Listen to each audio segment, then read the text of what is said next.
Assalamualaikum warahmatullahi wabarakatuh. Selamat malam dan salam sejahtera. Bapak Ibu, malam ini saya akan menyampaikan tentang kehidupan yang paripurna.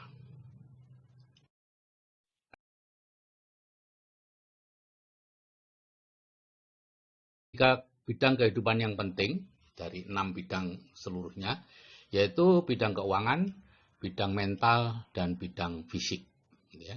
Nah, kalau ketiga bidang ini beres, bagus, biasanya bidang-bidang yang lain akan dengan mudah dibuat bagus. Tantangannya saat ini adalah di bidang mental itu plom, poor little on me, yaitu merasa dirinya kecil, atau HDRPM, harga diri rendah penyebab masalah, harga dirinya rendah sehingga kadang dilihat orang saja marah, gitu ya. Atau victim syndrome, merasa dirinya sebagai korban. Ya, ini selalu menyalahkan pihak lain, tidak pernah mau bertanggung jawab atas apapun yang terjadi pada dirinya. Dia berdagang, gagal, dia nyalakan sistem, kapitalis lah, bla bla bla bla, gitu ya. Dan padahal dia dagang itu ya sebetulnya mau jadi kapitalis, gitu ya, cuman kalah saja dengan yang lain. Gitu. Apapun, dalam segala bidang, apapun yang dia lakukan, dia gagal, dia akan menyalahkan orang lain. Orang yang begini nih, kadang Jack Ma menyebutkan bermental miskin, gitu ya. Susah untuk diajak maju dan mudah sekali untuk dihasut untuk protes kepada pihak lain yang lebih besar dari dirinya. Ya. Nah, kemudian dari fisik itu ada 2, yaitu pola pikir sakit dan radikal bebas. Kalau radikal bebas itu nyata, ya, yaitu dulu radikal bebas hanya 2, yaitu oksigen dan sinar matahari, ya, itu menghidupi kita tapi sekaligus juga mematikan kita pelan-pelan. Sekarang radikal bebas jadi banyak, polusi, gaya hidup, ya, macam-macam, ya, banyak itu. Nanti Bapak Ibu bisa pelajari dan di kesehatan optimal. Nah, kemudian pola pikir sakit ini adalah pola pikir di mana dia merasa selalu dirinya sakit, ya, merasa sakit ini, jantungnya yang sakit atau apanya yang sakit. Ke dokter A dinyatakan tidak sakit, marah-marah. Dokternya dianggap bodoh. Ke dokter B tidak sakit, marah-marah. Kemudian ke dokter C dan dia cerita dokter A begini, dokter B begini, ya dokter C sebagai manusia, ya dokter pun manusia, daripada nanti dibodoh-bodohkan, ya udah dicarikan aja penyakitnya. Oh ya, ini memang ada penyempitan, ini perlu dioperasi, perlu dipasang ini, perlu dipasang itu, dan sebagainya. Itu yang terjadi, ya, itu pola pikir sakit. Lama-lama kan sakit beneran. Apa yang dicari itu akan didapatkan. Kalau Bapak Ibu terus-menerus merasa sakit jantung, ya Bapak Ibu akan sakit jantung beneran. Terus-menerus penyakit sakit kanker, ya Bapak Ibu akan kena sakit kanker beneran. Ya, itu yang akan terjadi di dalam kehidupan ini. Dan tantangan yang ketiga di bidang keuangan, yaitu kita punya life map miskin, ya, yaitu life map mana bekerja keras mencari uang, ya, bukan mencari nafkah Bapak Ibu, mencari uang, gitu ya, beda ya.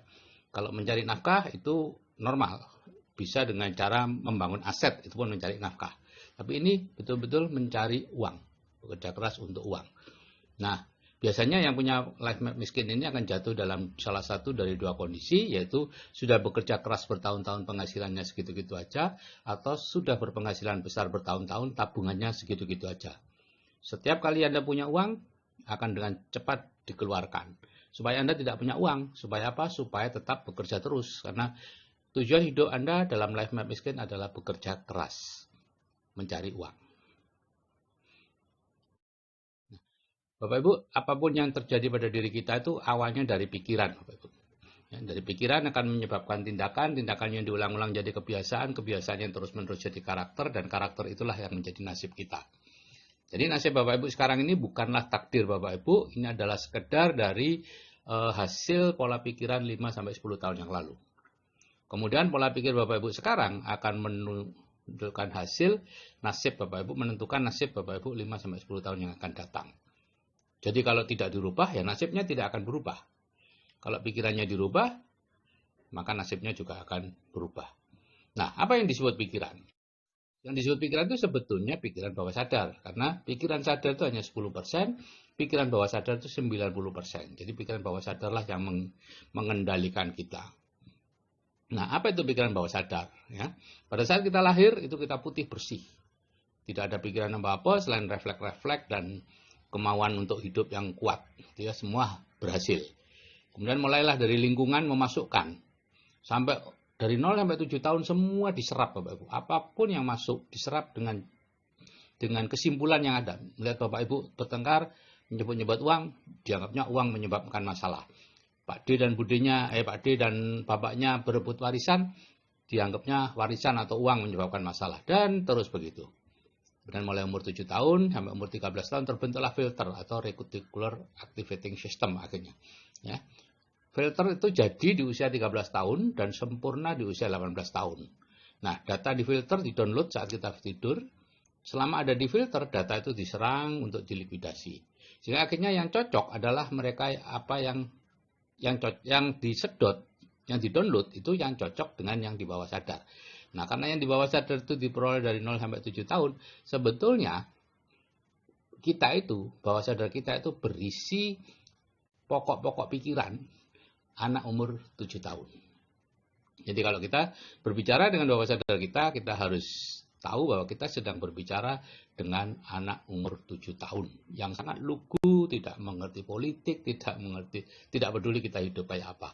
Yang penting dia berpendapat begitu, dia akan melakukan seperti itu. Ya. Sehingga mulai umur 18 tahun sedikit sekali yang bisa masuk ke dalam pikiran bawah sadar kita. Sehingga Bapak Ibu kadang-kadang kita meminta A, dapatnya B. Minta banyak uang, dapatnya banyak utang. Minta sehat, dapatnya sakit. Kenapa? Ya, karena ini Bapak Ibu, yaitu yang dikabulkan itu bukan keinginan kita, tapi kebutuhan kita. Apa yang kita butuhkan, bukan apa yang kita inginkan. Nah, sekarang bagaimana membuat keinginan kita itu menjadi kebutuhan, dibaca sebagai kebutuhan. Nah, keinginan kita itu adalah apa-apa yang ada di pikiran sadar. Ibu ingin mobil, ingin yang kadang hilang, kadang muncul, ya, angen-angen itu ya. Itu hanya 10%. Jarang yang bisa terpenuhi. Tapi kalau bisa Bapak Ibu masukkan ke pikiran bawah sadar, dia akan terhubung dengan Tuhan, dengan pikiran suprasadar atau apapun, ada yang mengatakan semesta dan sebagainya, terserah saja. Dan ini secara otomatis terus-menerus terhubung. Inilah yang dianggap kebutuhan, yaitu apa-apa yang ada di bawah pikiran bawah sadar. Ke atas otomatis yang menjadi masalah adalah dari pikiran sadar ke pikiran bawah sadar. Bisa enggak Bapak Ibu memasukkan? Gitu ya. Bagaimana cara memasukkan segala sesuatu ke pikiran bawah sadar? Ya, ada 5. Yaitu kalau itu diulang-ulang terus, ya, atau dilakukan oleh orang yang punya otorita, misalnya ibunya Bapak Ibu suatu saat memarahi Bapak Ibu dan mengatakan, kamu itu begini-begini, kamu nanti besok besar jadi penjahat, jadi maling, masuk ke penjara. Bapak Ibu pasti masuk ke penjara. Karena dilakukan oleh orang yang punya otorita dengan emosi biasanya, kemudian masuk ke pikiran bawah sadar, yaitu akan menuntun ke Bapak Ibu ke penjara. Tidak tahu bagaimana caranya. Ya. Kemudian 30 menit sebelum dan sudah tidur, sehingga kalau kita tahajud biasanya kita akan dapat. Dan meditasi, hipnosis, itu pun bisa masukkan kita ke sesuatu ke pikiran bawah sadar. Nah, kami di grup WA Building the Dream itu punya senjata rahasia, yaitu 2 audio terapi bawah sadar. Ya. Yang satu memiliki penghasilan pasif 100 juta sebulan, yang satu kehidupan dengan penghasilan 100 juta sebulan. Dan ini adalah dimasukkan ke bawah sadar sehingga menjadi kebutuhan. Inilah yang kemudian dibaca oleh alam dan akhirnya Tuhan akan menuntun kita menuju ke penghasilan pasif 100 juta dengan cara-cara yang jauh lebih efektif dibandingkan kalau kita cari sendiri. Ya, dia akan mencarikan jalan yang paling cepat, paling mudah, paling harmonis untuk kita mencapai tujuan kita, yaitu sesuatu yang dibaca sebagai kebutuhan kita, karena terus-menerus kita sendiri sudah lupa. Makanya saya katakan dengarkan 21 kali dengan benar, kemudian lupakan. Kalau bisa dengan cepat mendengarkannya, ya, sehari berapa kali terserah. Kemudian lakukan internalisasi dengan hadir di seminar inspirasi yang ditunjuk dan mendengarkan CD-CD inspirasi itu di program lanjutan, ya. Dan saya tidak menjual seminar Bapak Ibu, saya sendiri ikut seminar ini dan berapapun Bapak Ibu ikut seminar ini, berapa orang pun Bapak Ibu, saya tidak mendapatkan bonus atau potongan harga atau diskon atau apapun dari panitia, ya. Jadi ini hanya seminar yang saya ikuti selama 14 tahun ini dan saya anggap seminar yang terbaik dan yang bisa mengubah kehidupan orang. Karena itu yang saya bisa lihat. Kemudian untuk CD-CD inspirasi akan saya bagikan secara gratis di grup. Nah, Hasil akhirnya adalah kalau kita sudah punya mental positif, karena selalu hadir di tengah-tengah orang yang berpikiran positif, dan kita punya fisik sehat optimal karena tahu cara ngatasi radikal bebas dan lain-lain ya, nanti diajarkan itu di CAA, di grup CAA. Kemudian kita secara keuangan sudah menjadi kaya sejati, yaitu memiliki penghasilan pasif yang lebih besar dari biaya hidup kita, maka dengan mudah kehidupan kita akan disempurnakan. Yang disebut sebagai kehidupan paripurna, yaitu di bidang keuangan, keluarga, fisik, mental, sosial, dan spiritual seimbang. Itulah Bapak Ibu, kalau saya yang sudah berumur saja bisa berubah, saya pastikan Anda juga pasti bisa. Saya akhiri, wassalamualaikum warahmatullahi wabarakatuh, salam sejahtera dan selamat malam.